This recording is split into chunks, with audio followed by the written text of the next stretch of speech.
ये है हमारा सोलर सिस्टम, जो दिखता है शांत, लेकिन इसके अंदर छुपे हैं ऐसे रहस्य जो आज तक साइंस भी पूरी तरह नहीं समझ पाई। एक समय ऐसा भी था जब सूरज इतना फीका था कि धरती पर जिंदगी मुमकिन ही नहीं लगती थी। एक हिडन प्लैनेट जो कभी हमारे सोलर सिस्टम का हिस्सा था, लेकिन अब वो कहाँ है? एस्टेरॉयड बेल्ट का जन्म, क्या ये कभी एक पूरा ग्रह था जो टुकड़ों में बंट गया? और मंगल ग्रह पर पानी के निशान, क्या वहां कभी जीवन था? तो तैयार हो जाइए, क्योंकि आज हम खोलने वाले हैं सोलर सिस्टम के 5 चौंका देने वाले रहस्य, जिनके पीछे छिपी है एक अलग ही साइंस की दुनिया। Number 1, Neptune dark spot. हम बात कर रहे हैं डार्क स्पॉट यानी उस काले धब्बे की जो इस नीले ग्रह पर अचानक आता है और फिर बिना किसी अलर्ट के गायब हो जाता है। ये कोई मामूली निशान नहीं है।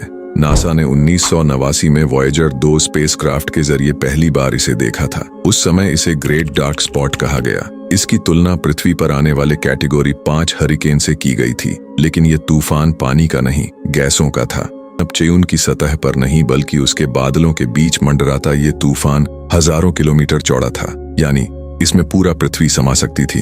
अब सोचिए, इतनी बड़ी चीज एक दिन होती है, और कुछ साल बाद जब हबल स्पेस टेलीस्कोप ने दोबारा देखा तो वो स्पॉट वहां से गायब हो चुका था। ना कोई अवशेष, ना कोई चेतावनी, बस अचानक से लापता। वैज्ञानिकों के पास इसके पीछे कोई एकदम साफ जवाब नहीं है। कुछ मानते हैं कि ये तूफान ऊपरी वायुमंडल की हवाओं के चलते टूट जाते हैं, लेकिन नेपच्यून की हवाएं इतनी तेज हैं कि वहां की मौसमी गतिविधियां समझ से बाहर हैं। खास बात यह है कि ऐसे डार्क स्पॉट्स सिर्फ एक बार नहीं देखे गए। अलग अलग समय पर नेपच्यून पर कई काले धब्बे नजर आए हैं। कोई उत्तर दिशा में घूमता हुआ दिखता है तो कोई एक ही जगह पर अटका हुआ। और सबसे दिलचस्प पहलू यह है कि कभी कभी ये स्पॉट धीरे धीरे दक्षिण की ओर खिसकते हैं और फिर एक इनविजिबल लाइन तक पहुंचते ही गायब हो जाते हैं, मानो किसी ने कोई अदृश्य सीमा तय कर दी हो। ऐसा लगता है जैसे नेपच्यून खुद ये तय करता है कि किस रहस्य को कब उजागर करना है और कब छिपा लेना है। कुछ वैज्ञानिक कहते हैं कि ये डार्क स्पॉट्स दरअसल हाई प्रेशर सिस्टम्स हैं, जैसे हमारे यहाँ के एंटी साइक्लोन्स। मगर फर्क ये है कि पृथ्वी पर ऐसे सिस्टम हफ्तों या महीनों तक रहते हैं,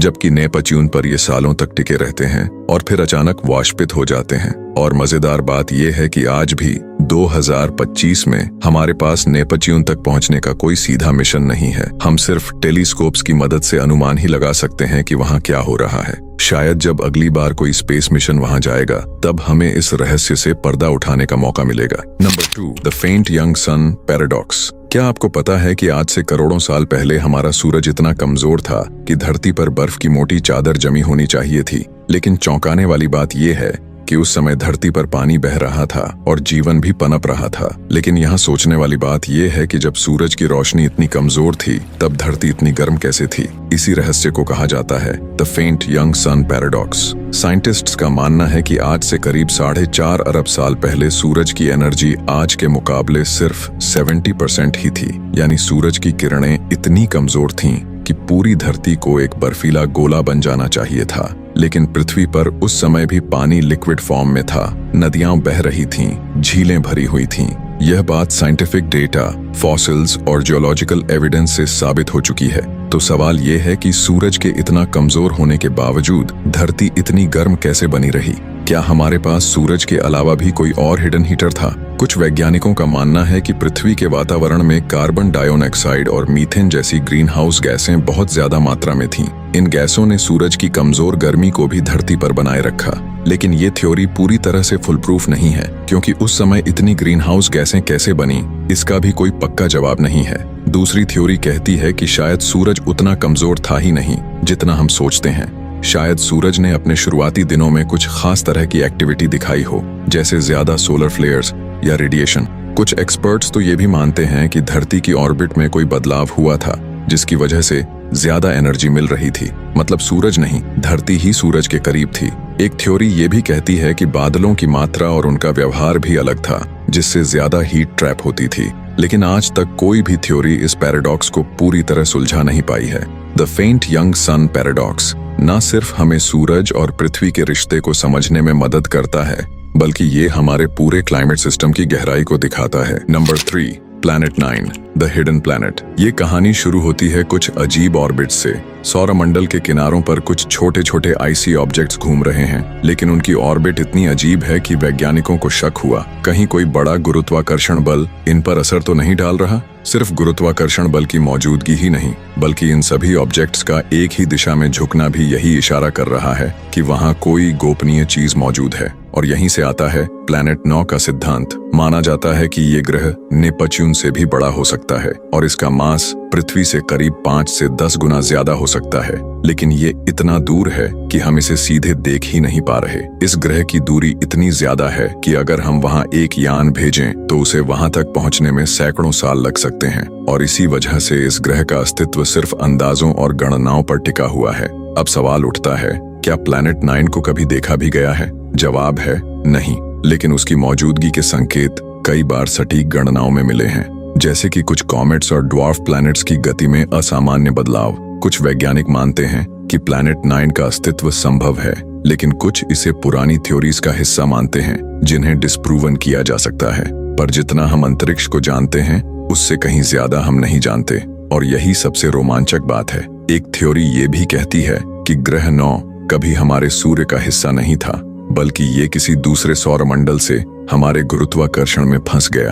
अगर ये सच है तो इसका मतलब है कि हमारे सौरमंडल ने किसी बाहरी ग्रह को अपनाया है। इतना ही नहीं, कुछ रिसर्चर्स का मानना है कि प्लैनेट 9 की मौजूदगी सौरमंडल के झुकाव की भी वजह हो सकती है, क्योंकि हमारा पूरा सौरमंडल सूर्य की तुलना में हल्का सा तिरछा है और शायद इसका कारण वही छुपा हुआ ग्रह है। अभी तक कोई टेलीस्कोप इसे पकड़ नहीं पाया है, लेकिन नई टेक्नोलॉजी और अंतरिक्ष दूरबीनें लगातार इस तलाश में लगी हैं। अगर कभी प्लैनेट 9 को खोज लिया गया तो ये 21वीं सदी की सबसे बड़ी खोजों में से एक होगी। Number 4, asteroid belt origin.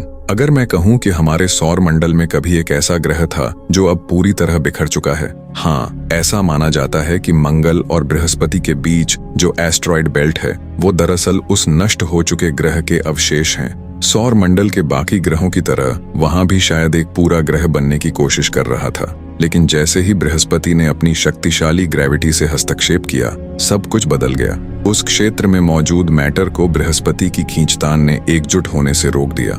नतीजा ये हुआ कि वो छोटा छोटा मलबा कभी एक ग्रह में तब्दील ही नहीं हो पाया।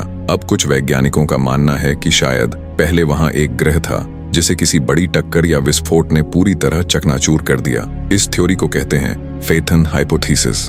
इसके अनुसार 707 साल पहले एक फेटन नाम का एक ग्रह था जो किसी कारणवश फट गया और उसके टुकड़े आज हमें एस्ट्रॉयड बेल्ट के रूप में दिखाई देते हैं। लेकिन ऐसा कोई ग्रह था तो उसके बाकी निशान कहाँ हैं? क्यों हमें आज तक उसका कोई ठोस प्रूफ नहीं मिला?